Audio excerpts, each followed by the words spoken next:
ஆண்டவரும் இரட்சகருமாகிய இயேசு கிறிஸ்துவின் நாமத்தினாலே உங்கள் எல்லாரையும் இந்த 4வது பாகம் ஊழியக்காரருடைய தலைவர்களுடைய தகமை என்ற இந்த பாகத்தின் வழியாக உங்களை சந்திப்பதில் நான் சந்தோஷப்படுகிறேன். இந்த 4ஆம் பாகத்தை நாங்கள் வெளியிடுவதில் மிக்க மகிழ்ச்சி அடைகிறேன்.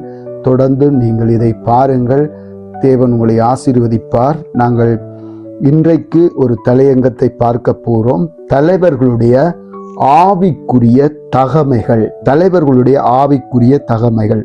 முதலாவது தகமை என்னவென்றால் போதக சமர்த்தனாய் இருக்க வேண்டும். வாசிக்க கேட்போம்.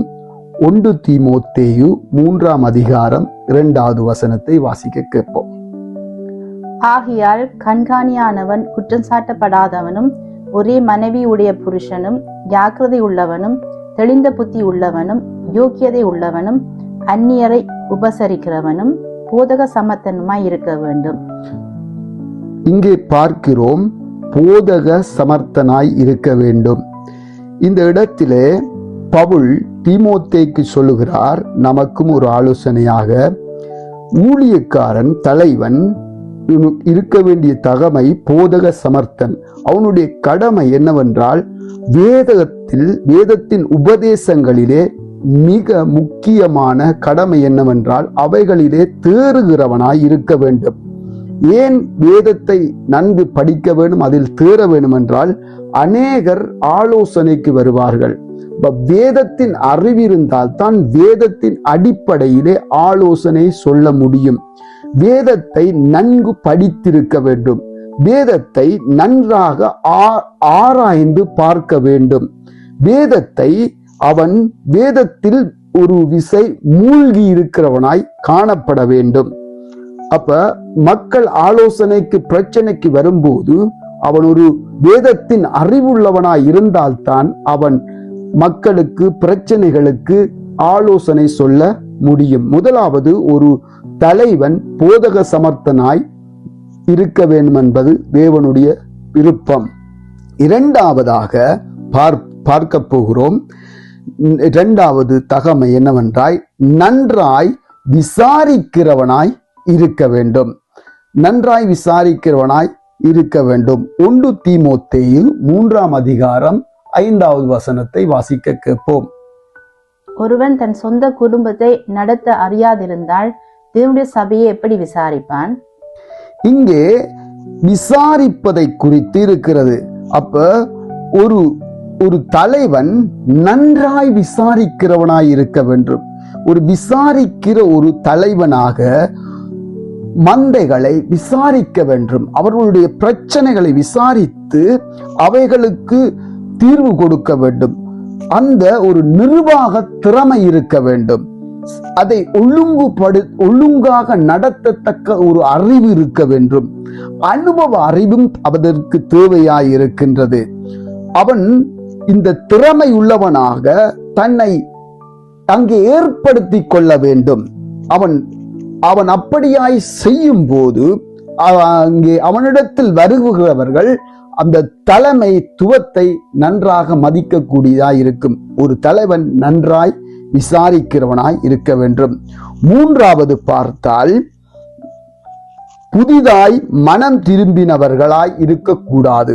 3வது நாங்கள் பார்த்தால் புதிதாய் மனம் திரும்பினவர்களாய் இருக்கக்கூடாது. 1 தீமோத்தேயு 3ஆம் அதிகாரம் 6வது வசனத்தை வாசிக்க கேட்போம். அவன் இருமாப்படைந்து பிசாசு அடைந்த ஆக்கினிலே விழாதபடிக்கு நூதன சீசனாய்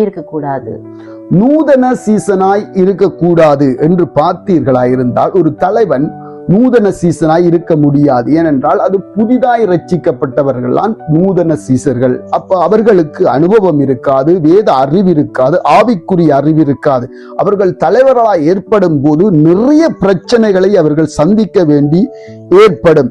தலைமைத்துவத்துக்கு அனுபவம் தேவையாயிருக்கிறது. வேத வசனத்தின் ஆவிக்குரிய அறிவு தேவையாயிருக்கிறது.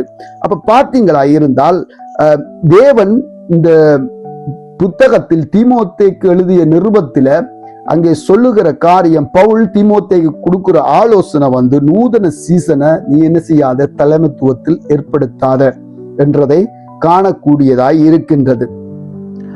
அடுத்ததாக நாங்கள் நான்காவதாக பார்க்க போறோம்.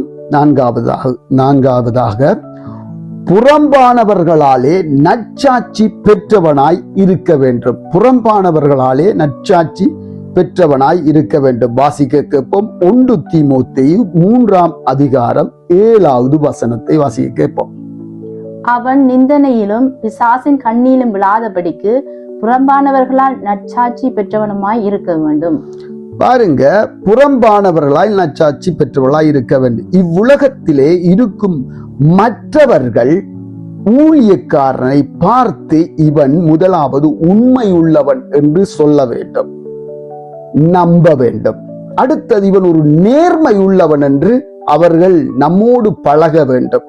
நமக்கு அவர்கள் காரியங்களை செய்யும் போது இவன் ஒரு நேர்மை உள்ளவன், இந்த ஊழியக்காரன் ஒரு நேர்மை உள்ளவன், இவன் உண்மை உள்ளவன், பேசுவதை அப்படியே செய்பவன், 2 நாக்குள்ளவனாய் இருக்க மாட்டான் என்று நம்ப வேண்டும்.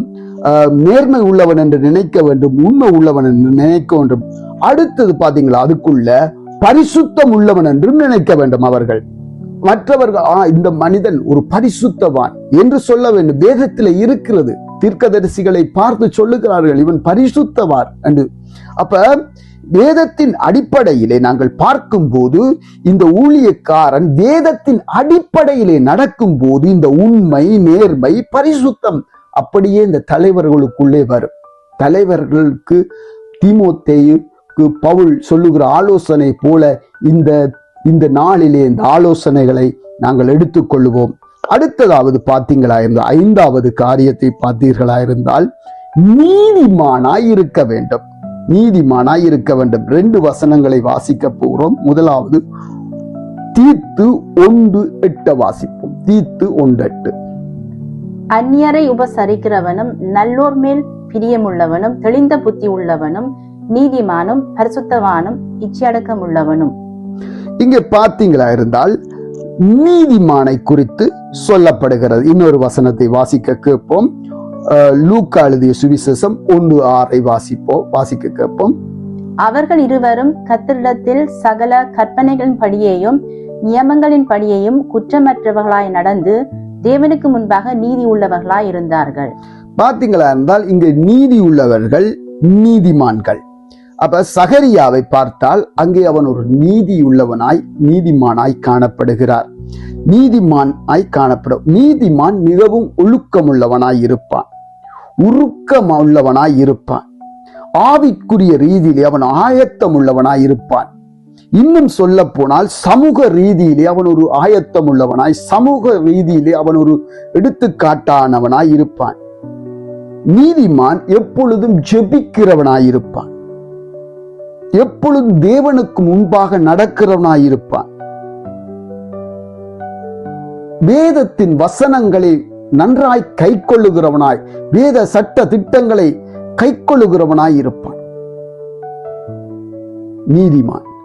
இந்த நீதிமானை பற்றி சொல்லும் போது சகரியாவை இங்கே சொல்லப்படுகிறது. நாங்கள் வாசிக்க கேட்டோம். சகரியா நீங்கள் பார்த்தீங்களா இருந்தால் அவன் கற்பனைகளிலே கற்பனையின்படி நடக்கிறவன் என்று சொல்லப்படுகிறது. கற்பனையின்படி நடக்கிறவன். அடுத்தது சொல்லப்படுது நியமங்களின்படி நடக்கிறவன். கற்பனையின்படி தேவனுடைய கற்பனைகளை அவன் காத்து கொள்ளுகிறான்.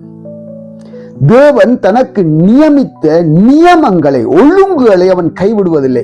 இன்றைக்கு அநேகர் ஒழுங்குகளை விட்டுவிட்டு சிதறடிக்கப்படுகிறார்கள். ஒழுங்குகளை கை கொள்ளுவதில்லை. ஒழுங்குகளுக்குள் இருக்க விருப்பம் இல்லை மக்களுக்கு, தலைவர்களுக்கு. ஒரு ஒழுங்கை வைத்தால் அந்த ஒழுங்குக்குள் வாழ மாட்டார்கள். ஒரு காருக்கு எப்படி பிரேக் இருக்குதோ அதே மாதிரி தான் ஒரு மனிதனுக்கு ஒரு கட்டுப்பாடு தேவை. அப்போ தலைவர்கள் கற்பனையிலும் நியமங்களிலும் அவர்கள் இருக்க வேண்டும் என்றது பவுல் தீமோத்தேயுக்கு சொல்லுகிற ஆலோசனை. அதே போல ஒவ்வொரு தலைவர்களும் இந்த ஆலோசனையை எடுத்துக்கொண்டு நடக்கும் போது மிகவும் ஒரு மக்கள் மத்தியில் ஒரு ஆசீர்வாதமாய் தேவனுடைய நாமம் மகிமைப்படவும், இவர் ஒரு சிறந்த தலைவர் என்று மக்களால் சொல்லப்படவும் தேவ நாமம் மகிமைப்படுவதற்கு ஏதுவாய் இருக்கும். ஆறாவது நாங்கள் பார்த்தோமாயிருந்தால் பரிசுத்தவான் நாய் இருக்க வேண்டும் தலைவன். தீத்து 1:8 காணப்படுது. தீத்து 1:8 இங்கே காணப்படுகிறது. நாங்கள் வாசிக்க முதல் கேட்டோம். பரிசுத்தவானாய் இருக்க வேண்டும். பரிசுத்தவான் என்றால் என்ன? ஒரு ஊழியக்காரன் தேவனோடு இசைந்திருக்க வேண்டும். ஒரு ஊழியக்காரனுக்கு அனுதினமும் தேவனோடு ஒரு உறவு இருக்க வேண்டும். பரிசுத்தவான் என்றால் என்ன? பிரித்தெடுக்கப்பட்டவன், அதாவது தேவனுக்கென்று பிரித்தெடுக்கப்பட்டவன். அவனுடைய சிறப்பான வாழ்க்கை தேவனுக்குரியதாய் இருக்க வேண்டும். அவன் பரிசுத்தத்தை நோக்கி ஓடுகிறவனாய் இருக்க வேண்டும். எப்படி பரிசுத்தத்தை நமக்குள் காத்து கொள்ள முடியும், இல்லாவற்றால் கொண்டு வர முடியும் என்றால், பரிசுத்தமாய் வாழ்வதற்கு ஒரு சில காரியங்களை சொல்லுகிறேன். உடைக்கப்பட்ட ஒரு ஆவிக்குரிய இல்லாவிட்ட ஆவியினாலே ஒரு மனம் திரும்புதல் வேண்டும். அதாவது நான் சொல்லுகிறது என்னவென்றால், பாவத்தை உணரத்தக்க ஒரு உடைக்கப்பட்ட இருதயம் வேண்டும். இரண்டாவது, எல்லாவற்றையும் வெறுத்து விட்டு இல்லாவிட்டால் தள்ளி விடுகிற ஒரு இருதயம் வேண்டும் தேவனுக்காக. அடுத்தது பார்த்தீங்களா இருந்தால், தேவனிடம் திரும்பி இயேசு கிறிஸ்துவுடைய அதாவது இயேசு கிறிஸ்துவுடைய அடிச்சுவட்டில் நடக்கிறவர்களாய் இருக்க வேண்டும். இந்த 3 காரியங்களையும் நாங்கள் கை கொள்ளும் போது இந்த பரிசுத்தத்தை நாம காத்துக்கொள்ளக்கூடியதாக இருக்கும். என்னவென்றால், பாவத்தை உணர்ந்து கொள்ளத்தக்க உடைக்கப்பட்ட இருதயம் வேண்டும். எல்லாவற்றையும் தள்ளி விட்டு விடுகிற அந்த இருதயம் வேண்டும். இயேசு கிறிஸ்துவுடைய அடிச்சுவட்டை பின்பற்றுகிற இருதயம் வேண்டும். 7வது, ஆவிக்குரிய தகமைகளிலே பார்த்துக்கொள் வருகிறோம். 7வது, உண்மையான வசனத்தை நன்றாய் பற்றி கொள்ள வேண்டும். உண்மையான வசனத்தை நன்றாய் பற்றி கொள்ளுகிறவராய் இருக்க வேண்டும். தீத்து 1:9 வாசிப்போம். ஆரோக்கியமான உபதேசத்தினாலே புத்தி சொல்லவும் எதிர்பேசுகளை கண்டனம் பண்ணவும் வல்லவனமாய் இருக்கும்படி தான் போதிக்கப்பட்டதற்கு ஏற்ற உண்மையான வசனத்தை நன்றாய் பற்றி கொள்ளுகிறவனுமாய் இருக்க வேண்டும். இங்கே கவனித்தீங்களா இருந்தால், உண்மையான வசனத்தை நன்றாய் பற்றி கொள்ள வேண்டும். ஒரு ஊழியக்காரன் எந்த சமயத்திலும் எந்த சந்தர்ப்பத்திலும் தேவ வசனத்தை விட்டுவிடக்கூடாது. அந்த வசனத்தை எந்த சூழ்நிலையிலும் இறுக்கி பிடித்திருக்கும், நன்றாய் பற்றி கொள்ள வேண்டும். அந்த வசனத்தினாலே, பற்றி கொண்ட வசனத்தினாலே, போதிக்கப்பட்ட வசனத்தினாலே, உபதேசிக்கப்பட்ட வசனத்தினாலே, அந்த நல் வசனத்தினாலே மற்றவர்களுக்கு பிரசங்கம் பண்ண வேண்டும், மற்றவர்களுக்கு ஆலோசனை சொல்ல வேண்டும். இந்த வசனங்களினாலே, அவன் நன்றாய் பற்றி கொண்ட வசனங்களினாலே அவன் தேறுகிறவனாய் இருக்க வேண்டும். ஒரு தேறுகிற மனிதனாய் மாற வேண்டும். ஏன்? சாத்தான் எதிர்த்து வரும்போது தேவன் ஊழியக்காரனுக்கு கொடுத்த ஒரு ஆயுதம் வேத வசனம்.